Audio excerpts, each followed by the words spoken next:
Imagine a lush forest born from garbage. It seems impossible, right? But there is an experiment in Costa Rica that transformed a barren desert into a green paradise using something unsuspected: orange peels. But here's the most surprising part. Despite the extraordinary success, someone stopped it all. And at the end of this video, you'll find out why. And I guarantee it's not for the reason you think.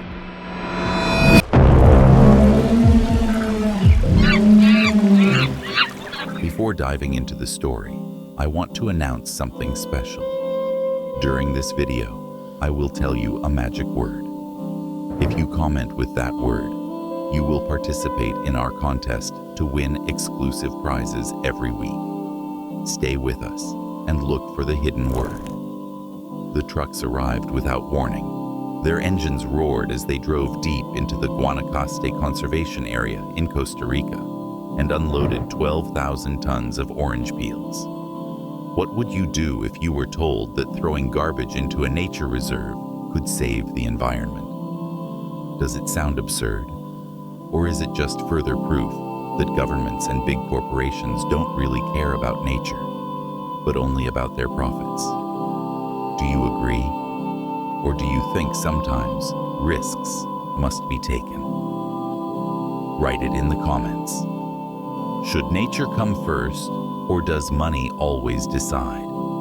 If it had been you deciding, would you have allowed tons of orange peels to be dumped in a protected area, risking to ruin it in an attempt to save it? Genius or madness? Write it in the comments. These weren't ordinary vehicles. They were on a bizarre mission. Years later, they returned to see the results. When the truck stopped, its rear opened. A cascade of orange peels spilled out, covering the ground with a thick, sticky carpet. The air was filled with the overwhelming scent of citrus, but it wasn't just one truck. Other trucks followed, then more and more. Soon, the quiet forest was buried under a mountain of discarded fruit peels. Local animals watched in confusion, and birds circled above, curious about this new arrival in their home. Amidst the chaos, two ecologists, Jansen and Hawks, watched anxiously. For them, this wasn't destruction.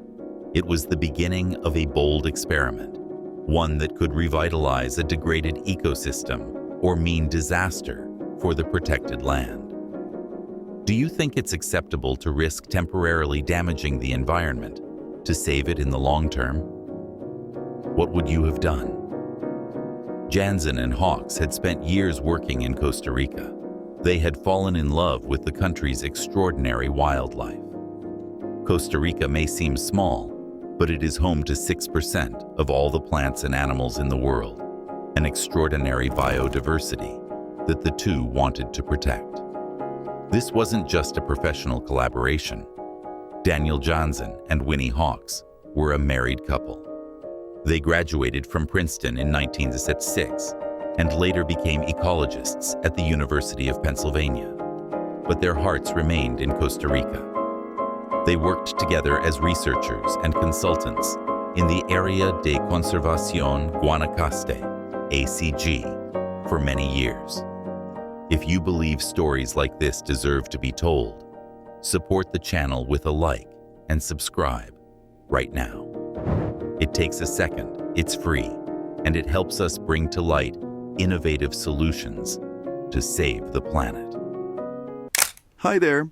If you're enjoying this story, make sure to subscribe to our channel. It's completely free and takes just a second, but it means the world to us. Your support is the reason we can keep bringing you incredible stories every day. The couple noticed a big problem while working in Costa Rica.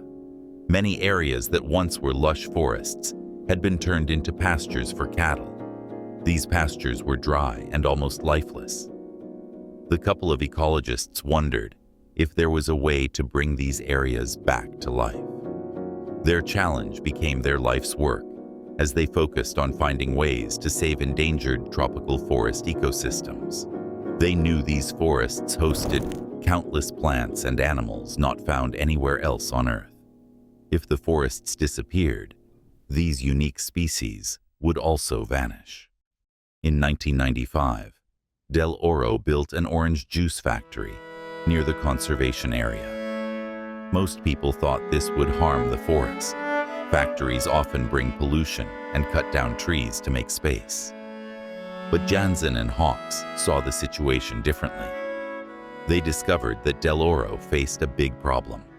In the production of orange juice, only the inner part of the fruit is used, while the peels and pulp are discarded. For a factory as large as Del Oro's, this meant tons of waste every day. Disposing of such waste posed a logistical and financial challenge. Sending it to landfills was expensive. Burning it polluted the air. Leaving it to rot attracted pests and generated bad odors. Jansen and Hawks devised a bold plan. Allow Del Oro to dump its orange peels in the conservation area in exchange for a portion of the company's land for the conservation project. It sounded like a crazy idea, but the two ecologists were convinced it could work. After years of studying the forests, they knew most plants required nutrient-rich soil to grow. However, some areas of the reserve had extremely poor soil. Years of cattle grazing had deprived the ground of the nutrients needed for plant growth. The ecologists noticed that orange peels, once decomposed, turned into humus, similar to what happens with dead leaves in a forest. Here's why. Nitrogen enriches the soil, potassium strengthens plants, and phosphorus helps roots grow. In practice, peels act as a supernatural fertilizer. The nutrients found in orange peels, nitrogen, potassium, and phosphorus, are essential for plant growth. Nitrogen is crucial for leaf production and keeping plants green, similar to food for the human body. Potassium helps build sturdy stems, just as calcium strengthens human bones. Plants need potassium to stand upright and not fall over. Phosphorus is indispensable for developing strong roots that reach deep into the soil in search of water. Deep roots increase the chances of plant survival during drought periods. When orange peels decompose, they release these nutrients into the soil. Rain helps distribute them deeper into the ground, where plant roots can absorb them like a nutrient-rich smoothie. But think about it. While Jansen and Hawks were trying to restore nature, others were saying these orange peels were hazardous waste. Have we reached the point where people prefer sterile pastures rather than see a creative solution? What do you think? Does change scare people, or do they not really want to save the planet? Moreover, orange peels serve another important function. They completely cover the ground, preventing sunlight from reaching the underlying invasive grass. This grass absorbs water and nutrients, hindering the growth of other plants. By eliminating the invasive grass and enriching the soil, the ground becomes more fertile, fostering the growth of more diverse and robust vegetation. When the grass died under the orange peels, it made way for new plants to grow. The ecologists knew it was a big risk. They could damage the forest they were trying to protect if they got it wrong. However, they were aware that if nothing changed, the poor land would remain sterile and few plants would manage to grow. They decided it was worth trying something new. Of course, they couldn't allow the company to dump any kind of waste. They established some important rules. Only agricultural waste, like orange peels and pulp, could be deposited. No pesticides were allowed on the crops. And the peels had to be treated to remove the limonene oil. This treatment was essential, as limonene naturally inhibits the growth of plants near orange peels, acting as a natural herbicide. By removing it, the peels could promote plant growth instead of hindering it. Additionally, waste could only be dumped in areas that had previously been used as pastures for cattle. Del Oro accepted these conditions and was happy to be able to dispose of its waste for free while contributing to environmental protection. The company agreed to transport the orange peels to the conservation area. The plan was ambitious. Del Oro would send 1,000 trucks per year, transporting 12,000 tons of orange peels. This process would continue for years, accumulating a total of about 250,000 tons of waste. To give an idea of the volume, it's like filling an entire soccer stadium with orange peels. The experiment began in 1998. The trucks began unloading loads of orange peels in the designated area. At first, the site didn't look pretty. The peels were scattered everywhere, and the air was filled with a strong citrus smell. Some people held their noses as they passed, while others compared the site to a landfill rather than a nature reserve. However, the ecologists were not worried. They knew nature would need time to do its job. To monitor the project, they placed yellow signs to delineate the area and took photographs to document the initial state of the site. Initially, everything seemed to be going well. The peels began to decompose, the strong citrus smell diminished, and small plants began to sprout in some areas. It seemed like the experiment was working, but just when it seemed that everything was going smoothly, an unexpected obstacle appeared. Who wanted to stop this groundbreaking project, and why? Keep watching. The answer will surprise you. Another juice-producing company, Tecofruit, opposed the project. This company had to incur high costs to dispose of its waste and thought it was unfair for Del Oro to do it for free. Tecofruit launched an aggressive campaign against the project in 1998, purchasing advertising space in newspapers and on television. But let's pause for a moment. Was it really a matter of protecting the environment or a battle between companies unwilling to give up their profits? Did Tecofruit really act for the benefit of nature? Or did it sabotage an idea that could change the world? Write in the comments what you think. Environmental protection or protection of economic interests? The ads showed images of mountains of decaying orange peels, describing them as a danger to the environment. They accused the project of encouraging the proliferation of insects in the peels, which would spread to nearby farms. They also claimed that bad odors were causing health problems for people in the surrounding areas. The campaign had an effect. Many citizens began writing protest letters to newspapers. Local farmers feared that decaying peels would attract fruit flies, potentially harmful to their crops. Even environmental groups not involved in the project started asking questions.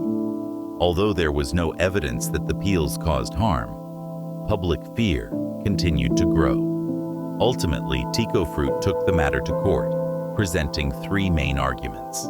1. Dumping waste, even if natural, in a national park was illegal. 2. The agreement between Del Oro and the conservation area was not fair to other companies. 3. The project could encourage other businesses to dump their waste in protected areas. The legal battle lasted for months, but in the end, in 2000, the Supreme Court of Costa Rica ruled in favor of Tecofruit. The court determined that although orange peels were a natural product, allowing industrial waste disposal in a protected area constituted a dangerous precedent. Don't want to miss more extraordinary stories like this? Subscribe to the channel and activate the bell. You will receive an immediate notification when we publish the next video. Stories that change the way we look at the world, like this one. The court was concerned that if they allowed this project to continue, other companies might attempt to dump harmful materials in protected areas.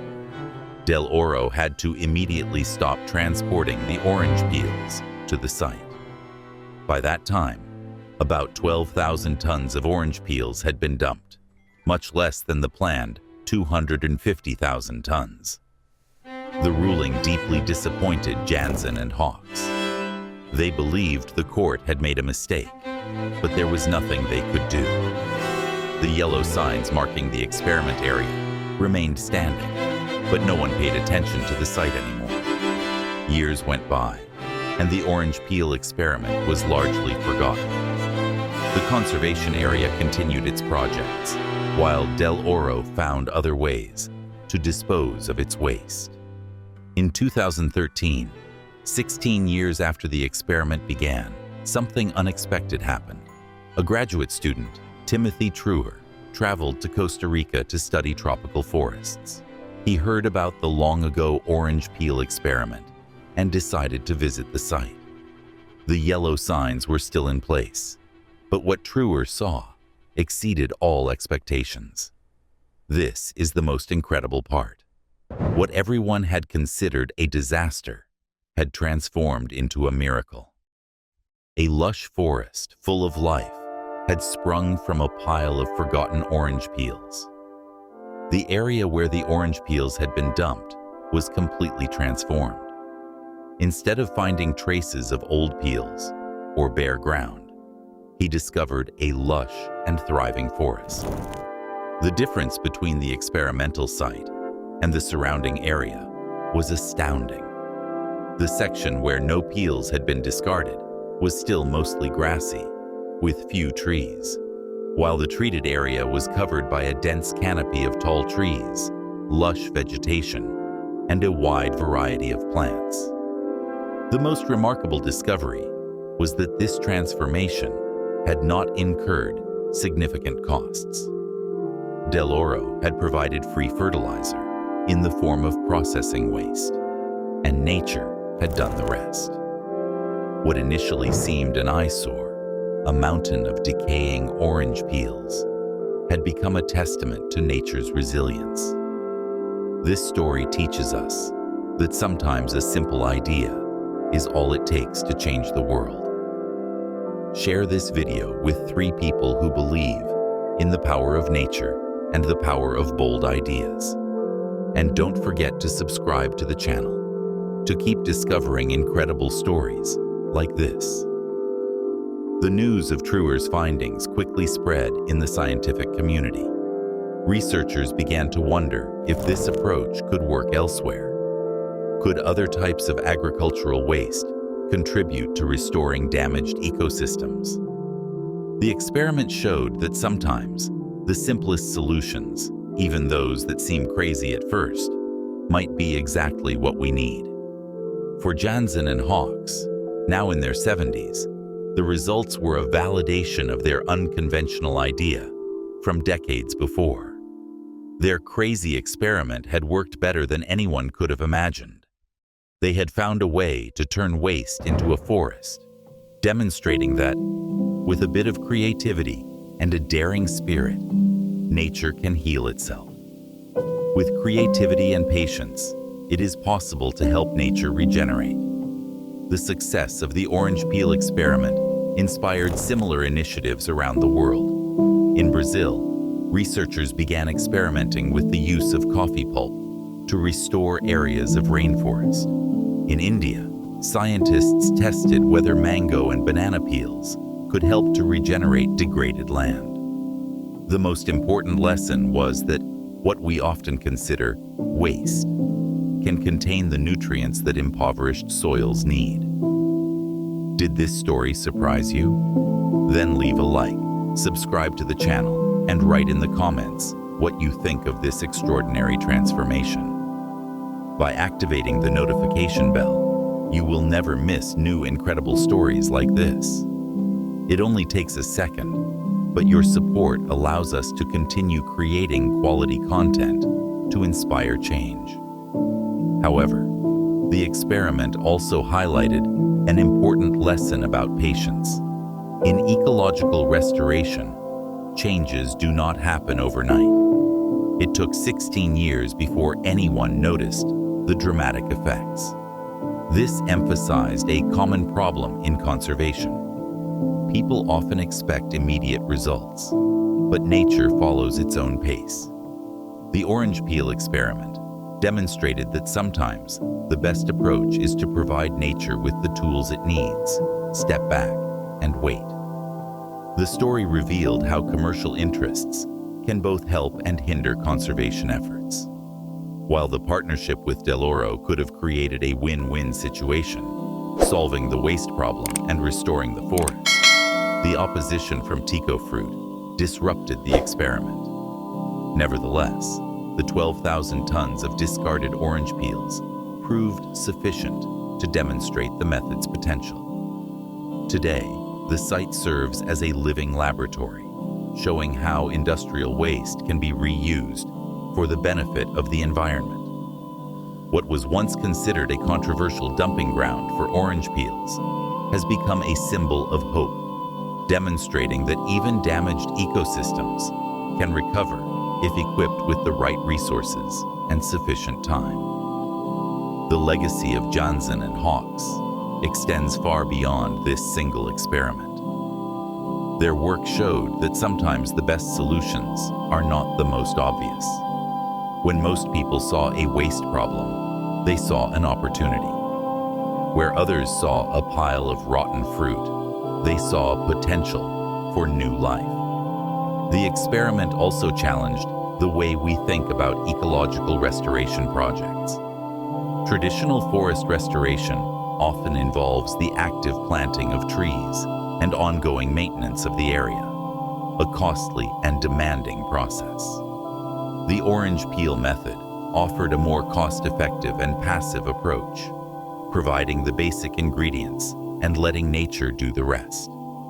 For Del Oro, the premature conclusion of the project meant returning to conventional waste disposal methods, which turned out to be significantly more expensive.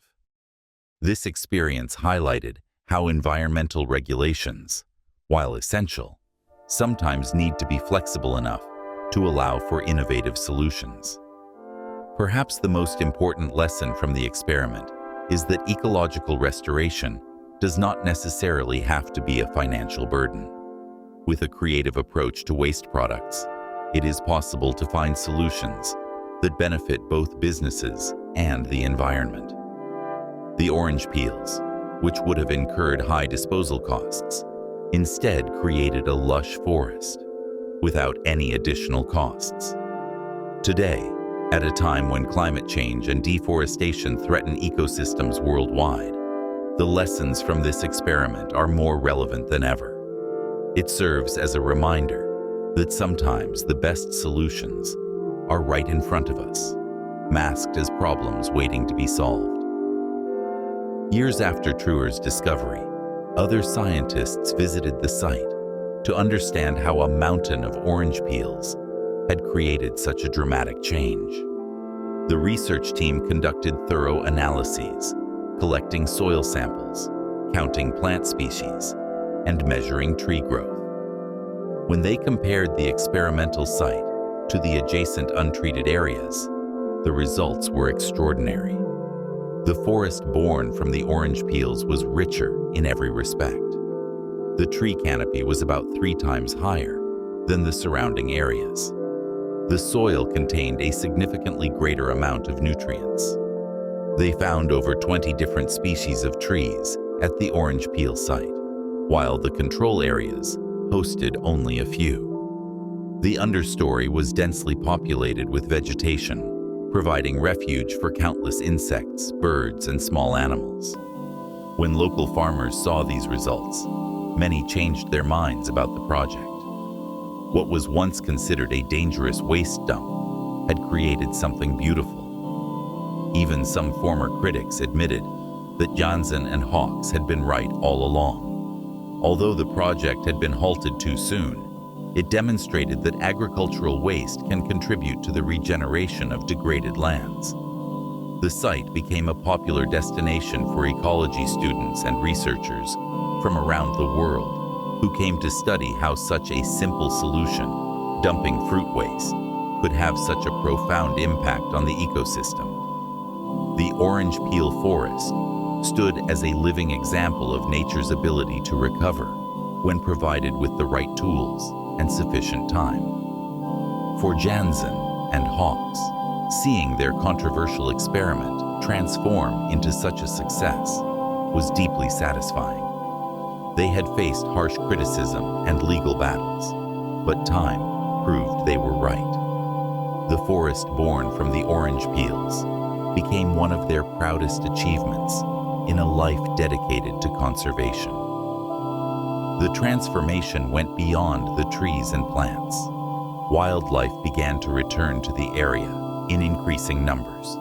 Birds nested in the new tree canopy, insects thrived in the fertile soil, and larger animals used the restored forest as an ecological corridor between other natural areas.